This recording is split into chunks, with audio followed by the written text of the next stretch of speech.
Hi, we've been talking about writing good press releases, and believe it or not, it is not an easy process.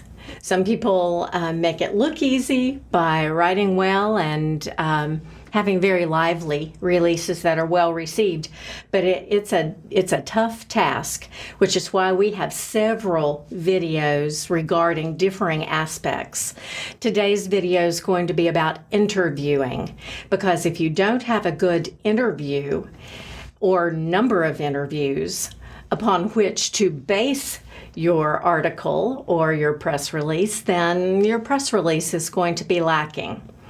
And probably that is one of the key issues. I'd like to say problems, but that sounds really negative. But a lack of information, a lack of direct quotes, and a lack of research and background work is probably what contributes to unsuccessful releases, and maybe releases that our employers or members of the media might consider to be lacking or paltry, or maybe even the kind that goes in file 13, where all the dead press releases go. Whoa. We don't want our releases to go in file 13, and we don't want our releases to go in the file that they keep the really bad, the very worst press releases that they keep in a file to make fun of. And you think I'm teasing you about that, but I've been in many a newsroom where they go, oh, let's pull out that file. You're not one of them, Lise, but some of these people's releases are so bad, you don't want to be in that file. Believe me. So today we're going to talk about interviewing techniques, and believe it or not, there's a very fine art to good interviewing. I'm not going to say that I'm the best interviewer ever, because I know that I'm not, but I have sat in on interviews by some of my friends who are really awesome writers, and they become awesome writers because they do awesome interviews, let me tell you. First thing you want to do is determine what you want to write your release about. Is it a new product? Is it a new program? Is it a new building or some kind of building project? You need to make sure, though, that it's viable. And do you remember that we talked about in a previous video, what's new, different, changing are the big things. What's unusual or unique. And those are going to be the key criteria. You don't want to get locked into writing a release about something that's just not newsworthy. And that's only something that you can learn from working with someone who understands what's newsworthy, or paying a lot of attention to the news and seeing what they use in their broadcasts or in their newspapers and or magazines or online media, and becoming an expert yourself on what they use and why they use it, and integrating that into your criteria for a good story. So you've got to come up with a story idea, then you want to determine with whom you're going to speak. So you need to find an official source. Oh, air quotes, I love them. An official source to be your main source, probably, for this story. As we've also talked about before, you may want to talk with someone who benefits from this new product or from this new program. A human voices, a human aspect or a human perspective on things, not just the technical aspect that you'll probably get mostly from your official source. Who else might you talk to? Maybe someone who was involved in the creation of the product, or it's just hard to tell. You're just going to have to kind of think freely about who should I talk to. I just finished a story on Nick Pope. who is a UFO expert. So obviously I wanted to talk to him because he's coming in for a lecture in a couple weeks. But then I was like, okay, who else should I talk to? Well, talked with my boss, obviously, because she's the official source for Mary B. Martin School of the Arts. And then the Department of Literature and Languages is going to be hosting him. And he will be talking with a creative writing class as well. So I called up and I talked with the chair of the Department of Literature and Languages. And 3 people for an advanced story on an event is probably enough. If you know, there have been times that I've probably pulled in another quote or two, maybe from a review of a film. You know, a reviewer wrote something wonderful, and I pulled that in as well. Maybe there are product reviews that you can pull in a quote from, but probably 3 live voices, 3 sources. You might have 4. Maybe sometimes you'll only have 2.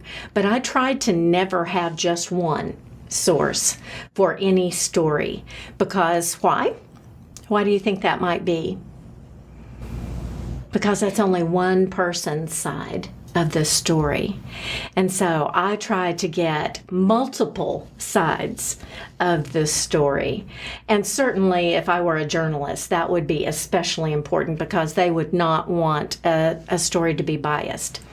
But for us, we still want to get multiple perspectives on a product, on a new product, or on a new program, or on a new building project, or on an event. So make yourself a list of 2 or 3 good sources, maybe 4 good sources, and then start contacting them and setting up times to talk to them. Now, I know that your inclination is going to be to talk to them by email, because I know that people nowadays don't want to talk in person, and they don't even want to talk on the telephone anymore very much. They'd rather text. But talking in person lends an amount of comfort to the person being interviewed.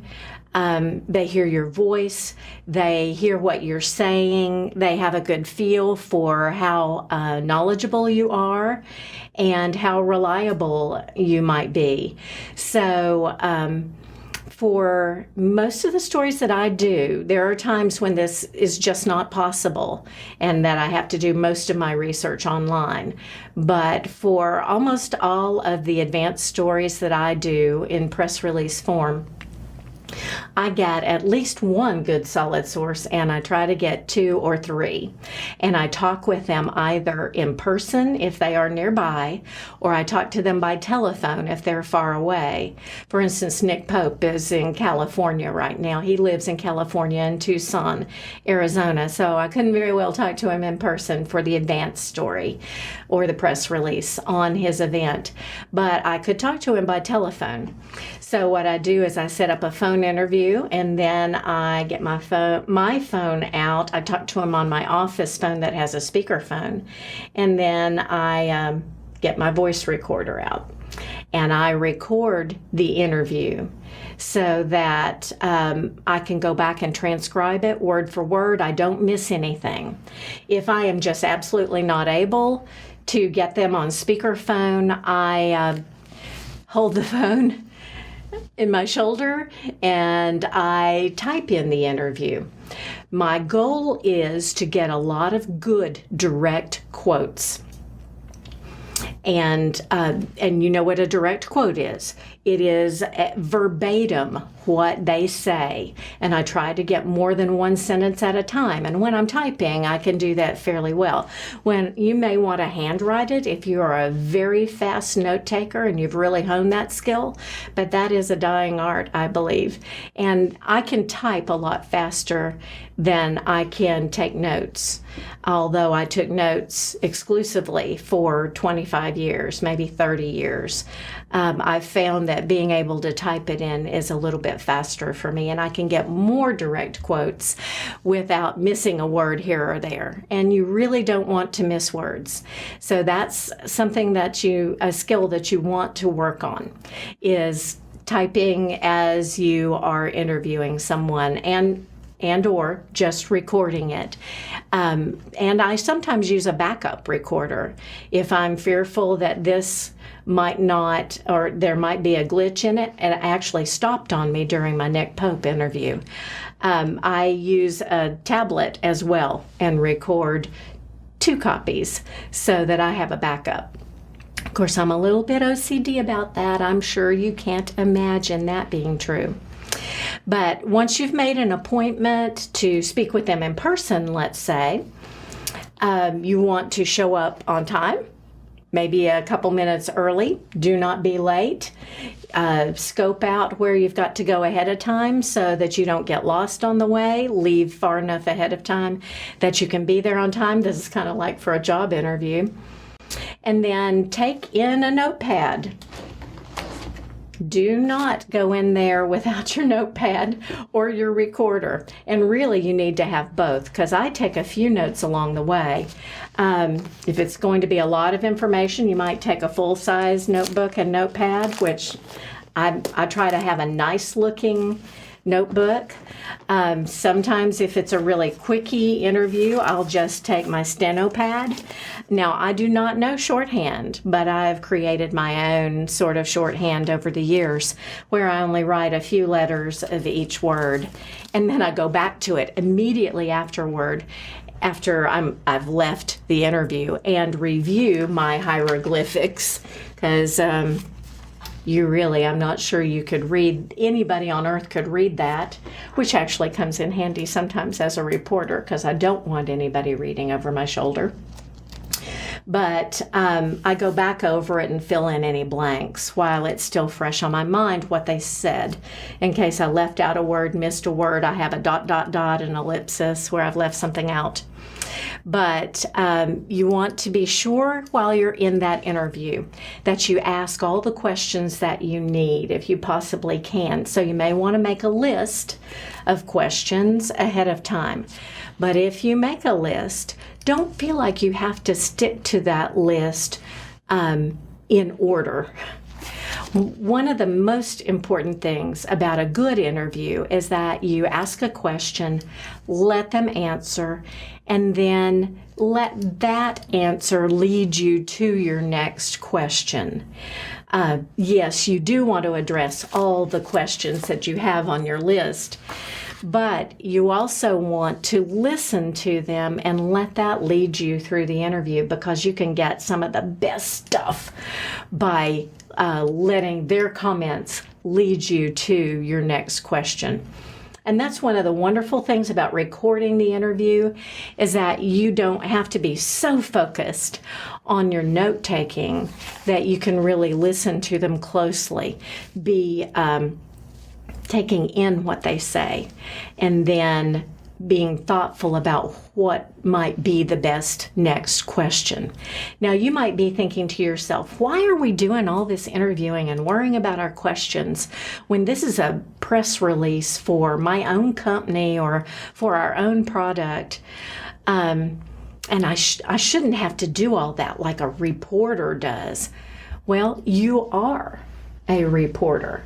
You are gleaning the information from the differing sources, and then you're bringing that all together into one place for a release that has a lot of purposes. It's got to relay key messages.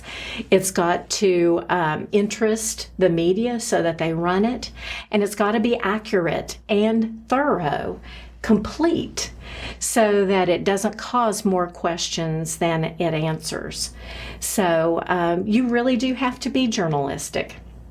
Your media writing course that you've taken preceding this course is really crucial, so that you understand how to write for media and be thorough. So you have arrived You've got your notebook. You've arrived early, just a little bit early. You're dressed appropriately, not in your oldest clothes and your grungiest flip-flops, but you're dressed in a business-like manner. You've got your notebook. You're going to take some notes. You're going to be running a recorder. And one of the really important things for making the person that you're interviewing feel comfortable, if you're doing it in person, is to make eye contact with them. Don't just show them your part in your hair as you're writing, which is a danger when you're taking notes, literally. You want them to see your face. You want to react to what they're saying. You want them to feel a comfort level with you. When you're on the telephone and talking to them, you still need to be building a small level of comfort and credibility, reliability with the person with whom you're speaking. So you need to have done your homework. You need to have done a little research on them. You need to know enough about them that you can ask cogent questions. Nick Pope, I didn't read his books, but I did look at a number of videos of him online being interviewed. I read his biography. I combed through his website very closely. I looked at all that I could find about him on the internet, and I talked with other people about him. So I tried to have my research down so that I knew enough to ask him cogent questions. Nothing will turn off a person being interviewed quicker than someone who doesn't know the topic at all. It shows. It really does show. And it can make them shut down on you or at least be displeased. And as PR, marketing, advertising people, our goal is to please people and make them happy and make them feel comfortable with us and with our product. So you don't want to have a negative effect. You want to be sure you get their title correct. That's one of the first things and most important things. Always ask them the correct spelling of their name, the correct spelling of anything that you don't understand and you're not sure how to spell. Or maybe you're halfway sure. You still ask them because you can get differing answers online that may not be the version that they want. And you want to check their title. And certainly the name of the company if you're not as familiar with the name of the company for whom they work or for which they work.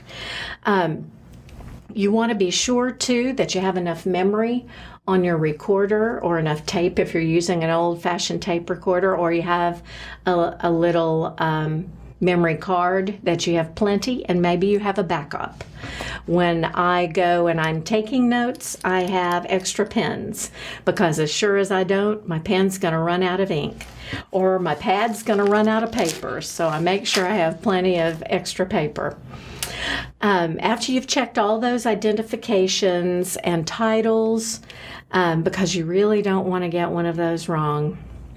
I did that one time, and I pray I'll never, ever do that again because I thought I would never live it down. They called my editor at the newspaper, I can't tell you how many times, telling them that they needed to fire me because, what did I do? I think I got their title. I got their title wrong. I never, ever, ever do that again. Boy, that was, scary. So now you've got to ask them some questions. How do you create a good list of questions? Well, number one is you got to know the subject somewhat. Remember, do your homework, do your research. Then number two, you want to create questions for the most part that are open-ended. That means they open up the interviewee to an answer that is not simply yes or no. If you find you've asked a closed-ended question like, was that an exciting event? Or was that a wonderful thing to have happened? Or is this a fantastic thing that you've found out about this product? Is this research cutting edge? If you find that you have done that you've asked a closed-ended question that is answered with yes or no, follow it up with, if they say, yes, it was very exciting, and say, why was that exciting to you? How was that exciting to you? What was your reaction to that? And that opens the question for a longer answer and something in more depth and something that gets to the heart of the matter and maybe some emotion in it. Because excited people, emotional people, thankful people, grateful people, human emotion is important, even in the kind of press releases that we write, because we are trying to promote products and programs and sometimes companies, and how those products, programs, and companies change the world and change people's lives is part of how we convince people to purchase it or invest in it or become a part of it. Excuse me. You can tell that it's springtime. It's the most wonderful time of the year. I think I've sung that for you before. It's allergy season, and boy, can you tell it. So, questions. Obviously, you're going to ask the 5 W's that we talked about before. Who, what, when, where. Whose idea was it? When did this happen? How did it come about? When did it get started? Who started it? Why did they want to even work on this project? Where were you, or where did it all get started? What makes it new or different? Why should people care about it? What makes it unusual? How do you feel about it? How do you think it will change the way people do things? How much did this research cost, or how many jobs will this bring to the area? How much economic impact will that have? Anytime you can bring some numbers into a business story is extra good. And that's certainly one of the things that the media are looking for. And we've talked about this, the benefit to people in the public. That's called viewer benefit, more air quotes, and also how much local revenue will be incurred because of that, or how many people will be employed because of that. How much does it cost? How much does it cost in comparison with other products? If you can add some numbers into that are accurate from your official sources, then that is a bonus. That is a good thing, especially in a business story. And then get the human aspect in there as well from someone who's been affected by it, and you've just got gold. Mwah! That is a golden story if you can get numbers, impact, and human impact and human perspective on how it might have changed their lives, or how this new product might make things better and different for them. That's good stuff. Oh, that's such good stuff. Remember, too, that even though you are not a journalist per se, you are a PR person or a marketing person, advertising person, trying to write a press release, wanting to write a press release, you are still the eyes, ears, nose, and mouth of the people who are reading it, because they're not actually there, but you are. So if you have a chance to go see this product, touch this product, see it being used, maybe it's a new accelerator that takes pictures of people, a CAT scanner, a CT scanner, maybe you can go watch it being used, or somebody in a different kind of, maybe somebody who's having prostate brachytherapy, and you can go watch a brachytherapy because you're writing a press release for the hospital or for a medical group. If you can see it, maybe it's just a potato chip coming off of the conveyor belt after they've already been fried and they're coming off the conveyor belt. I actually saw that at Terry's Potato Chips in Bristol. That was pretty exciting, and I got several bags of potato chips while I was there. That was pretty exciting. You've never eaten a potato chip till it came right off the conveyor belt hot. Oh my gosh. Okay. Be still, my beating heart. Ask more questions than you feel inclined to. A good interview is not 5 minutes. A good interview cannot be done in 5 or 10 minutes. A good interview that will give you what you need, even if you're interviewing 2 or 3 different people, cannot be done in 15 minutes, probably. It's going to take at least 20, 25. Most of my interviews are 30 minutes. Some of them run as much as 40, maybe 45. Ask more questions than you think you're going to need. Get more direct quotes than you think you're going to need. It's so much better to have more than you need than less than you need. But, and as I mentioned before, you want to get verbatim quotes. That's really very important. Now, everything's not going to be verbatim, and we'll talk about how to piece together the story in the last of these videos about writing. But you do need probably almost every other paragraph in your release should be a direct quote from someone, one of your sources. So get lots of juicy quotes. Keep plumbing the depths to get a little bit deeper.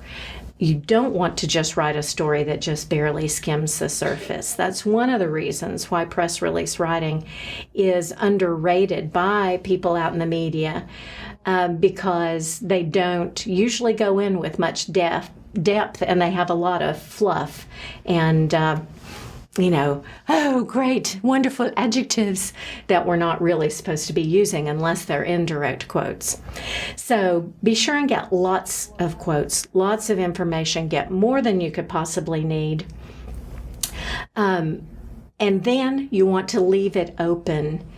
You want to thank them for their time, thank them for their insights, and then you want to say, and may I contact you, let's say by email, or call you back if I find that I have a quote or something, or a question, or I have something that I want to double check with you.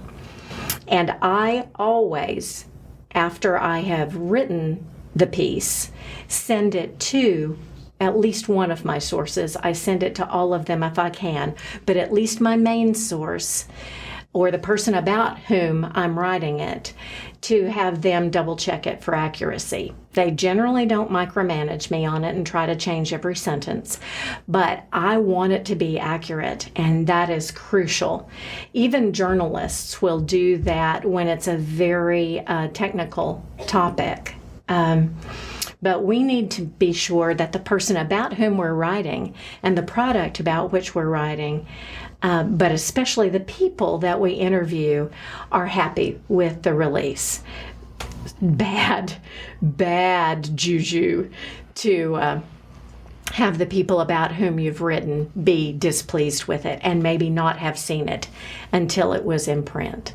So be sure that you get those checks and balances in there. Double check your information, double check titles, spellings, ask for spellings if you're not sure how to spell them yourself, and then leave yourself an opportunity to double check with your sources afterward, and then ask them to look at your final product. And I think that you're going to find that your interviews, if you can really dig in, do your research, ask good questions, record it so you can go back and transcribe it and get a lot of good verbatim quotes, a lot of live voices, I think you're going to find that your press releases are golden. So go for it. I can't wait to read them.